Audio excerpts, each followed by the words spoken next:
दोस्तों आप price action पे ट्रेड लेते हो और मार्केट आपका इस तरह से बार बार स्टॉप लॉस हिट कर देता है, लेकिन टेंशन नॉट, क्योंकि इस वीडियो में मैं आपको दो ऐसी प्राइस एक्शन स्ट्रेटजी बताने वाला हूं जो 5वीं क्लास का बच्चा भी बहुत आसानी से यूज कर सकता है और अच्छे ट्रेड ले सकता है प्राइस एक्शन के बेसिस पे। तो वीडियो बहुत ही इंफॉर्मेटिव होने वाली, इसलिए बिना स्किप किए पूरा देखना। तो बिना देरी के चलो दोनों स्ट्रेटजी जानते हैं।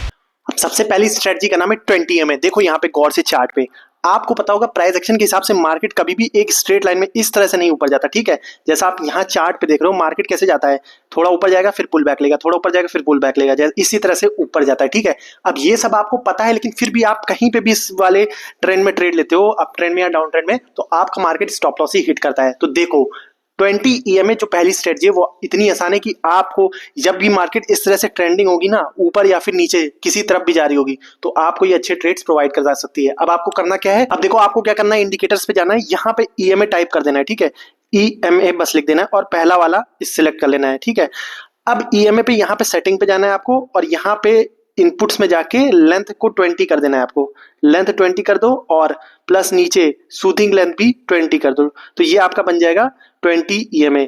अब देखो ये आपका 20 EMA की लाइन आपको दिख रही है। अब इसका फायदा क्या है, अब देखो अप ट्रेंड में क्या होता है, मार्केट पहले ऊपर जाता है फिर पुल बैक लेता है। ठीक है, फिर ऊपर जाता है फिर पुल बैक लेता है, फिर ऊपर जाता है फिर पुल बैक लेता है, ये हमको भी पता है, आपको भी पता है। तो आपको ये भी पता होगा कि ट्रेड कब लेना है, जब मार्केट पुल बैक ले लेता है अप ट्रेंड में, तब आपको लेना रहता है। अगर आप यहाँ हाई पे एंट्री बनाओगे तो आपका बार बार स्टॉप लॉस हिट होगा, लेकिन दिक्कत ये आती है कि लो पे मार्केट जब पुल बैक लेता है तो कहां तक पुल बैक ले सकता है ये हम लोग को नहीं पता होता है। तो इसके लिए आपको यूज करना है 20 EMA।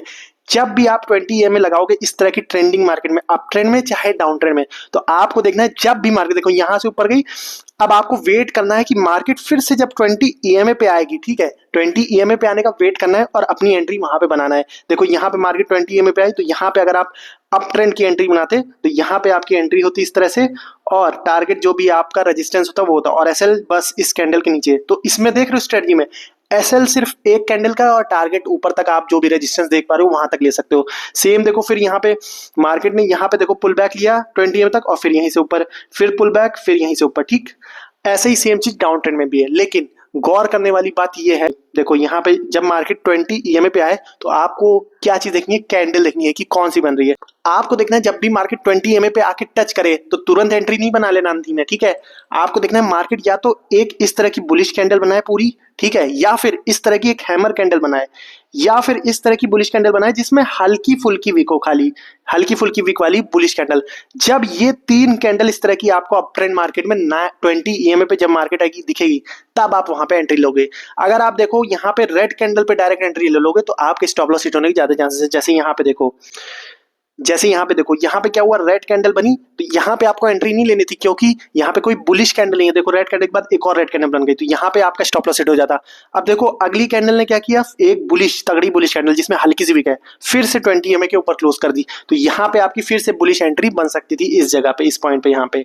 इसी तरह से आपको देखना है, जैसे यहाँ पे देखो मार्केट क्या करी, यहाँ पे आई 20 EMA पे। ठीक है, अभी देखो ये छोटी छोटी ग्रीन कैंडल बना रही है, तो आपको एंट्री नहीं लेनी है जब तक आपको एक अच्छी बुलिश कैंडल ना मिले। देखो यहाँ पे मार्केट ने एक अच्छी ग्रीन कैंडल बनाई है। ठीक है, अब ये वाली कैंडल बनते ही 20 EMA पे, ये 20 EMA पे बनी है।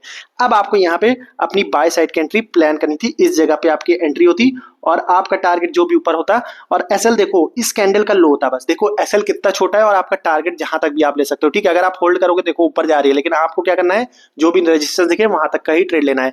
अब एक बात और सुन लो, अब देखो मार्केट अगर साइडवेज है तो 20 EMA आपको किस तरह से दिखेगा, इस तरह से चलता दिखेगा। ठीक है, तो जब मार्केट इस तरह से 20 EMA आपको दिख रहा है तो आपको वहां पे ट्रेड नहीं लेना है।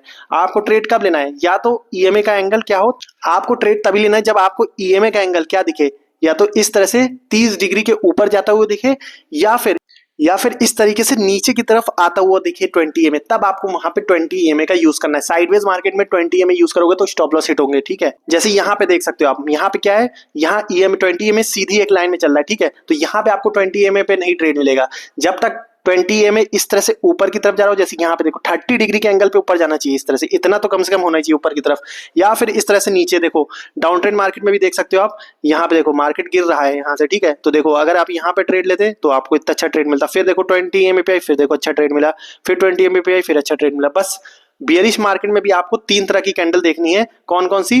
या तो एक इस तरह की पूरी बियरिश कैंडल मिले, या फिर इस तरह की शूटिंग स्टार मिले, या फिर इस तरह की पूरी बियरिश कैंडल मिले जिसमें हल्की फुल्की वीक हो। ठीक है, जब ये 3 कैंडल 20 EMA पे बनेगी तब आप सेल साइड की एंट्री डाउन साइड की डाउन ट्रेंड में बनाओगे। ठीक, अब दूसरी जो प्राइस एक्शन स्ट्रेटजी है उसका नाम है मोमेंटम कैंडल्स। अब देखो यहाँ पे आपको दिख रहा होगा बड़ी बड़ी कैंडल्स बनी है ग्रीन, ये देखो एक इतनी बड़ी, फिर इतनी बड़ी, फिर इतनी बड़ी।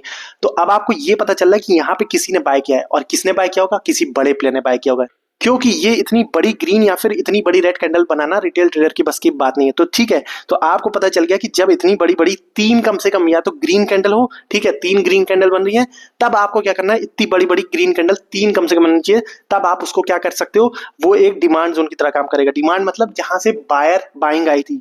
अब यहां से देखो ये वाली मोमेंटम कैंडल बनना शुरू हुई है, तो हमें क्या पता चला है, यहाँ पे किसी बड़े प्लेयर ने बाय किया तभी इतनी तेज गई है। तो हमारे लिए क्या मौका है कि मार्केट जब इस लेवल पे फिर से आएगी तो वहां से फिर ऊपर जा सकती है। क्यों?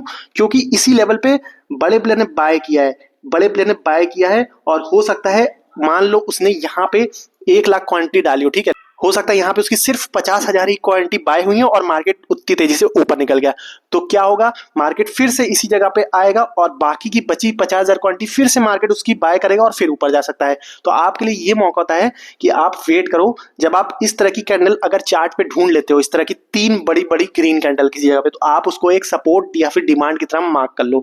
अब देखो मार्केट दोबारा फिर से इसी एरिया पे आया, और फिर देखो मार्केट कहाँ चला गया, फिर देखो मार्केट ऊपर की तरफ कितना तेजी से गया। अब देखो मार्केट यहाँ पे दोबारा आया, तो यहाँ पे आप एंट्री अपनी प्लान कर सकते थे लॉन्ग साइड की, ठीक है, यहाँ पे, और एसएल जस्ट इस वाली सपोर्ट के नीचे रहता आपका, ठीक, और अपना टारगेट जो भी आप यहाँ तक गई थी मार्केट पिछली बार, तो यहीं तक का रखते, ठीक, और देखो आपको टारगेट कितना आसानी से मिलता है। बाकी मार्केट तो बहुत ऊपर गई, लेकिन आप पहला रेजिस्टेंस तक ही अपना टारगेट रखना। इसी तरह से अगर आपको 3 बड़ी बड़ी रेड कैंडल मोमेंटम वाली दिखती है, तो आप उसको एक सप्लाई जोन की तरह मार्क कर सकते हो, मतलब वहां से किसी बड़े प्लेयर ने सेल किया। जैसे यहाँ पे देखो चार्ट, अब आप यहाँ पे देखो, यहाँ पे आपको क्या दिख रहा है, ये देखो ये बड़ी कैंडल, फिर बड़ी कैंडल, फिर बड़ी, 3 बड़ी रेड कैंडल्स आपको दिख रही है। तो ये वाला जोन क्या हो गया आपके लिए, एक सप्लाई जोन की तरह काम करेगा, क्योंकि यहाँ पे किसी बड़े प्लेयर ने अपनी सेल साइड की क्वांटिटी ऐड की, ये आपको बताता है ये वाली कैंडल्स। तो आपको क्या करना है, इसको एक डिमांड जोन की, इसको एक सप्लाई जोन की तरह ट्रीट करना है, ठीक है, ये वाले एरिया को, यहाँ से आपको एक डिमांड जोन इस तरह से खींच लेना है, और जब मार्केट इस पे दोबारा आएगी तो वहां पे आपको सेल साइड की एंट्री बना सकते हो। जैसे यहाँ पे देखो, अगर आप यहाँ पे शॉर्ट करते, यहाँ पे मार्केट आई और यहाँ पे आप शॉर्ट करते, आपका सेल जस्ट इस वाले ऊपर रहता है रेजिस्टेंस के, और आपका टारगेट जो भी नीचे सपोर्ट रहता है वहां तक ले सकते थे।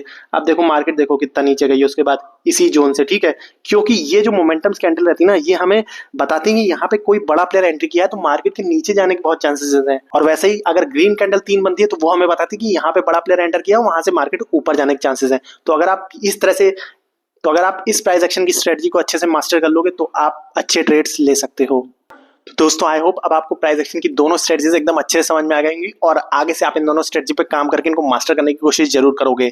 और अगर आपको सपोर्ट रेजिस्टेंस और अच्छे सीखना है, तो ये वाली वीडियो को जरूर देख लेना। ये वीडियो अच्छी लगी तो लाइक जरूर कर देना, चैनल को सब्सक्राइब कर देना। मिलते हैं नेक्स्ट वीडियो में, तब तक के लिए जय हिंद।